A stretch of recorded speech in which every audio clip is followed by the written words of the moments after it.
Sure we can do it. We just got to.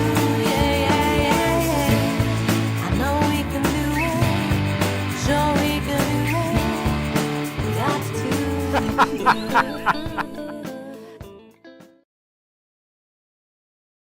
I've had a red morning. Well, actually a burgundy morning to be precise. It's been a morning of cooking in the kitchen and everything I've cooked has been red. I've been slowly cooking duck in red wine, yum, with rosemary and garlic. And I've made some beetroot and apple chutney, which I'll freeze in small portions. And that's a very definitely a lovely red. And in this bowl, you can't really see, but in this bowl I've started off some elderberries that were picked last year and in the freezer, and they're now in and just getting ready to extract all the flavour from them to make some elderberry wine. Over the last couple of weeks or so, we haven't been getting nearly as many eggs as I think we should. And so today we have excluded the chickens from the field by the piggeries. Well, sort of, because one of them, who's just here, hiding behind me there, one of them has jumped over the fence and is in here anyway, and I can't catch her.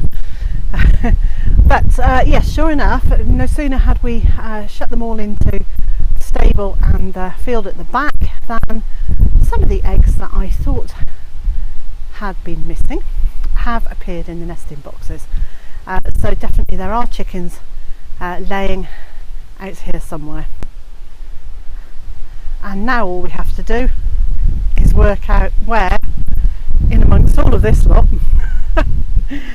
these sneaky chickens have been laying, and to help us in that, we've been doing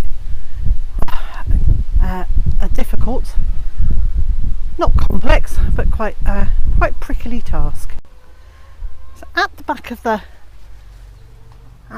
stable and the chicken palace, we built this covered run last year, and at the side of the covered run, it had become completely overgrown with stinging nettles and thistles, and it was kind of waist high. So this morning Mr. J and I, and as you can see mostly Mr. J, have been clearing the thistles and nettles, and sounds like he's getting stung quite badly there. Are you getting stung, darling? A little bit.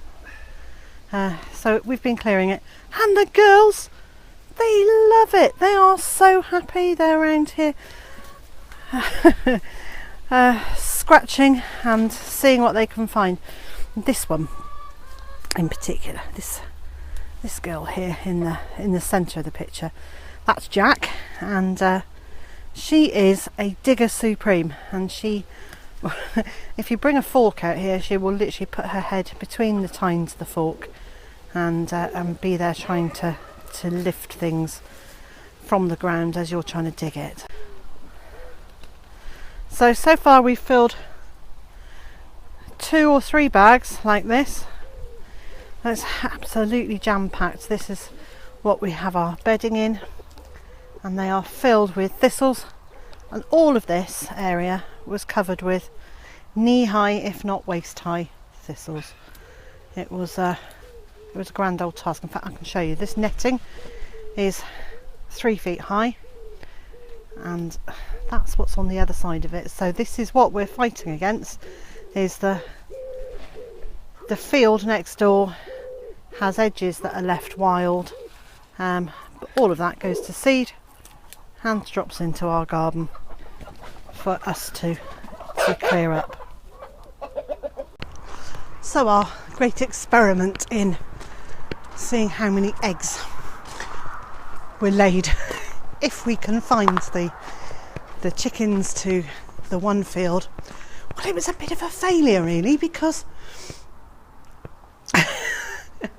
we've had one extra egg, and I'm fairly sure that there are about 6 girls who are laying and we're not getting their eggs. So whether they're just upset that they can't go to the field that they've been enjoying for the last few weeks, or what it is, I don't know. But I'm going to keep them shut out of that field again tomorrow and see if that produces any extra eggs.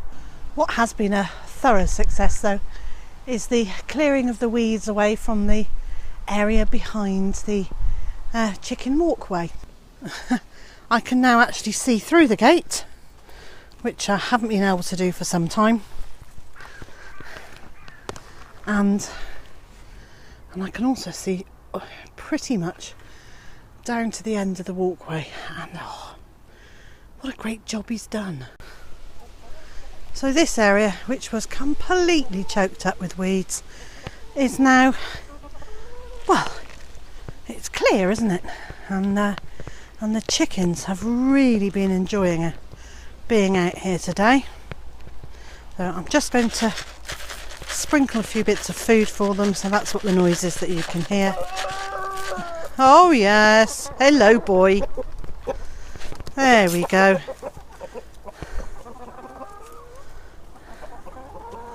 And here they come.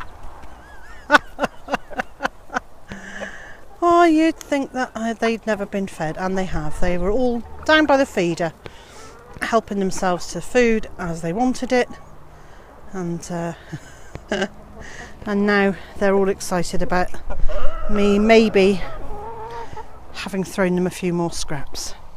This is Diesel. Diesel is a bit well loved. She's also wants to know what's in the pot, and there's nothing in the pot, but Diesel still wants to know. There's nothing in there, darling.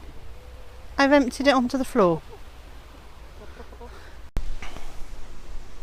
Well, my shaking food around has worked, because the reason for doing it was to get this little girl to finally come back into this side, because she hopped over that fence earlier on today and has basically spent the whole day on her own.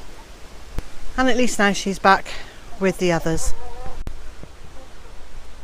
Or not, if she goes back through. I can't get round there to shut the gate just yet, because if I walk forward she'll run, and now the wind's blown the gate open. So it looks like they're all going to have access to the other field for a little while today. So the wind blew the gate open, and all the chickens ran into the chicken field, like you can see behind me here. And they're so funny. So now they're all doing a last minute race around this field to see what they can find before they start settling down for the night. So with a failed experiment behind me, and let's just call it part 1, and so that's probably it for today for me. But wherever you are and whatever you've been doing today, I hope it's been a good one for you, and that you can join me again tomorrow.